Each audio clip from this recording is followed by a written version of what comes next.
ഗുജറാത്തിൽ വിമാന ദുരന്തം കഴിഞ്ഞിട്ട് നാളെ ഇതുവരെയായിട്ടും അതിൻ്റെ ഒരു പ്രാഥമിക റിപ്പോർട്ട് പോലും വന്നിട്ടില്ല. അപ്പോൾ പലരും ഇതിൻ്റെ ബ്ലാക്ക് ബോക്സ് കിട്ടി അതിൻ്റെ റിപ്പോർട്ട് വന്നു എന്നിങ്ങനെ നിരന്തരം അന്വേഷിച്ചുകൊണ്ടിരിക്കുകയാണ്. കാരണം എന്താ വെച്ചാൽ ഇത്രയും വലിയൊരു ദുരന്തം ഉണ്ടായിട്ട് അതിൻ്റെ കാരണം എന്താണെന്ന് മനസ്സിലാക്കാൻ എല്ലാവർക്കും വളരെ താല്പര്യമുണ്ട്. അത് മെയിനായിട്ട് നീണ്ടു പോകുന്നത് അതിൽ അട്ടിമറി സാധ്യതയുണ്ടോയെന്ന് അന്വേഷിക്കുന്നതിലായിരിക്കാം എന്ന് ഞാൻ വിചാരിക്കുന്നു. കാരണം എന്താണെന്ന് വെച്ചാൽ അതിൻ്റെ വിമാനത്തിനൊരു തകരാറില്ല.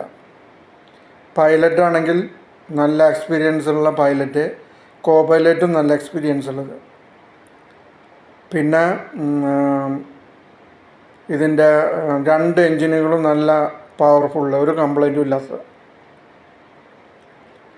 പിന്നെ എങ്ങനെ ഈ ലിവർ മാറി എന്ന ചിന്തയാണ് പലർക്കും ഉണ്ടാവുന്നത്.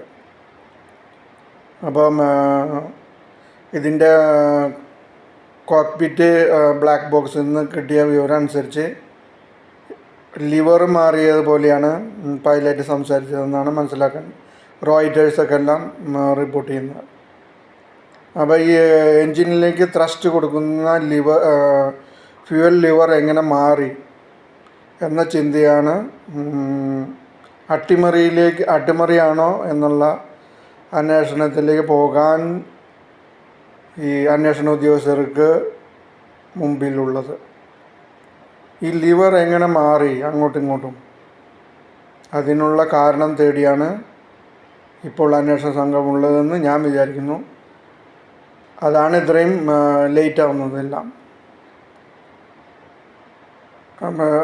എൻജിന് തകരാറോ അല്ലെങ്കിൽ അതിൻ്റെ